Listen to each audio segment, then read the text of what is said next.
Today we're going to talk about twisted cord and why you might want to twist your own cord for projects. When you do your own cord, you can match exactly the color of the project that you're working on. This is used as a hanger for a scissors fob.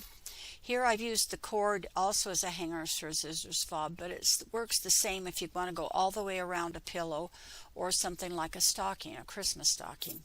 Here's a cord that's been twisted and used to tie something together, and it makes a great drawstring if you're trying to match to the color of the project that you're working on. So the formula for doing a twisted cord is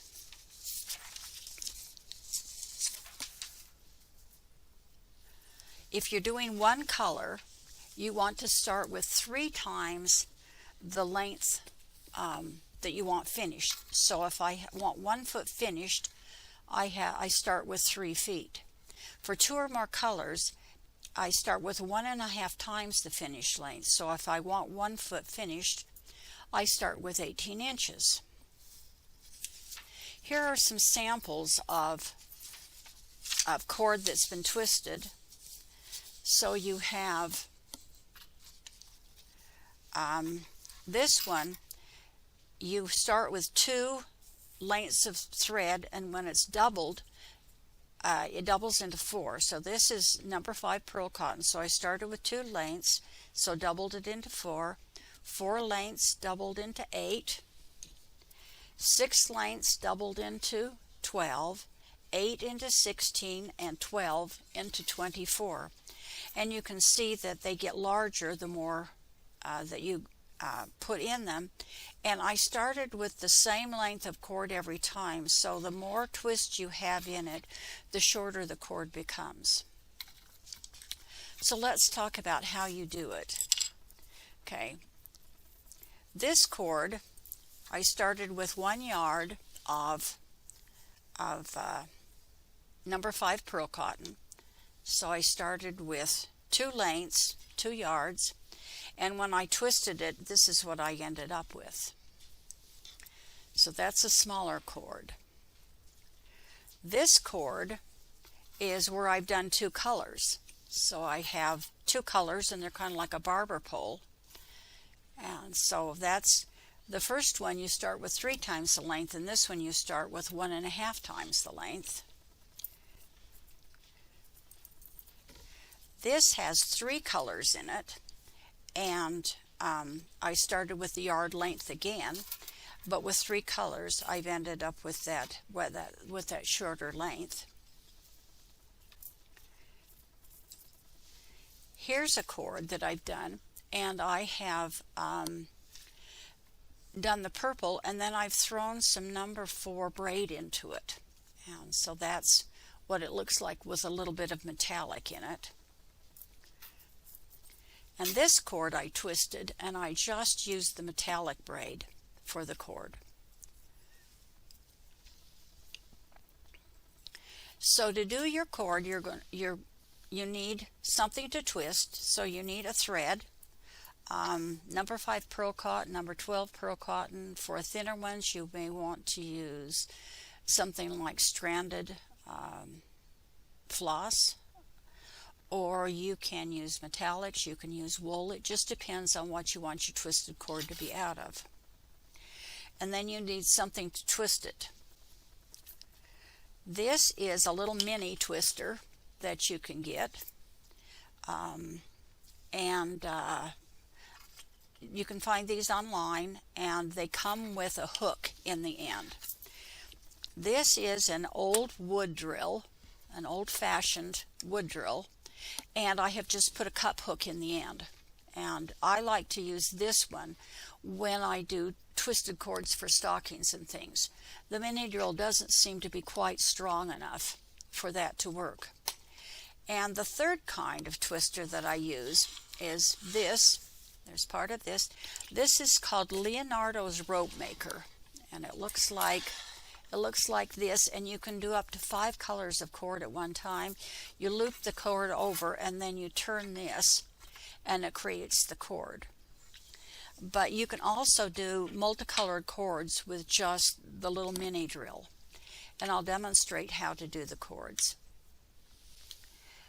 To do just a regular twisted cord, I have my cord the length that I want. Remember, 3 times my length plus any, sometimes a little bit extra if it's a fat cord, and if I have around a pillow or around something and then I want a hanging loop, then you make sure that you leave the extra for that. So I have my cord measured here.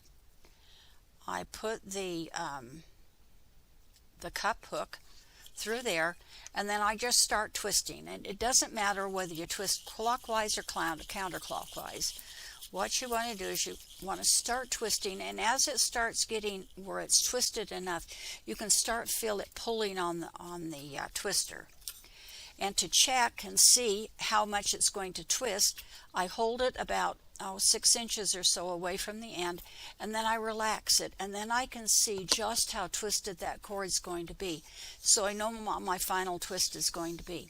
When you twist this, don't over twist it, and I'll demonstrate it. Don't over twist it enough so that you start getting twists like this in your cord, because it's not going to go smoothly. So you want it twisted just enough so that it's tightly twisted, but not so tight that you start getting those extra twists in it.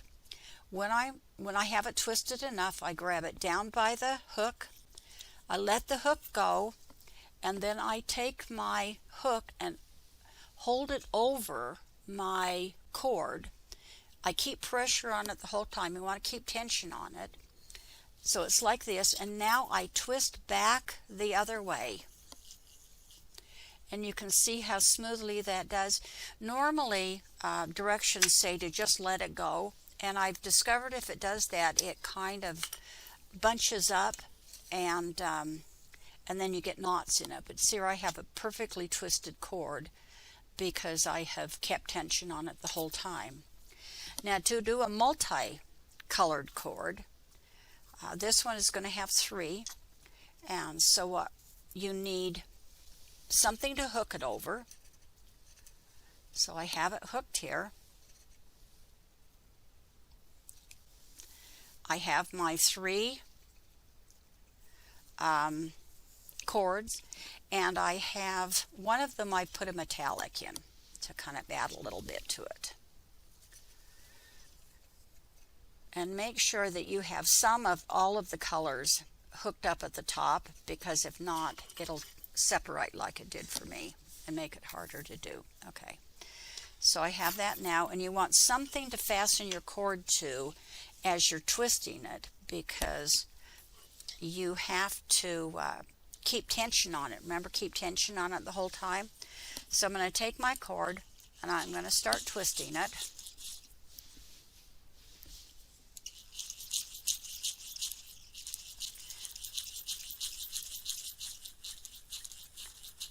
And when I have it about twisted the way I want, remember okay, that's a really nice twist. I'm going to take this and I'm going to pin it to something that will hold it. It might be the back of a chair, just something, either that or have someone with you that can hold it for you. So you want to do that. Remember, don't let it go. Take your second cord, twist it, check and make sure that you've got it the same length. See, I'm measuring it right now so that let me slide this up so that you can see. I have it pinned into a heavy weighted pin cushion, and I'm making sure that it's the same length. So then I pin that one also.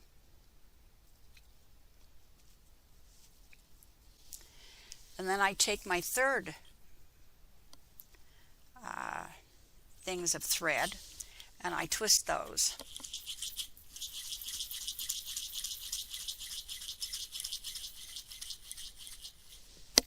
And I make sure that they are the same length as the other one. And this one looks like it's kind of that barber pole because I have the metallic that I'm twisting into it. When I get it the same length, then I one by one pick up, I leave this one on the hook, I take the second color and I put it over the hook, so it's over the hook, and then I take my third color and I put it on my hook,